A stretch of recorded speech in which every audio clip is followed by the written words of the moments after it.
আবারও জনপ্রিয় ইসলামী স্কলার ও গবেষক ডক্টর মিজানুর রহমান আজহারীর মাহফিল থেকে শতাধিক মোবাইল চুরির ঘটনা ঘটেছে। এ ঘটনায় থানায় শতাধিক সাধারণ ডায়েরি করেছে ভুক্তভোগীরা। শনিবার 15 ফেব্রুয়ারি বিকেল 4টা থেকে রাত 9টা পর্যন্ত ময়মনসিংহের কোতোয়ালি মডেল থানায় এসব চিঠি লেখা হয়।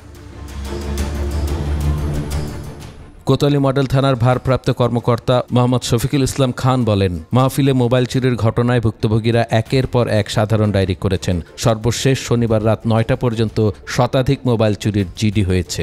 এ ঘটনায় তদন্ত করে ব্যবস্থা নেওয়া হবে। এর আগেও লালমনিরহাটে ডক্টর মিজানুর রহমান আজহারীর তফসিরুল কোরআন মাহফিলে আসা ভক্ত ও মুসল্লিদের মোবাইল ফোন এবং নারীদের স্বর্ণালংকার চুরির ঘটনা ঘটেছে।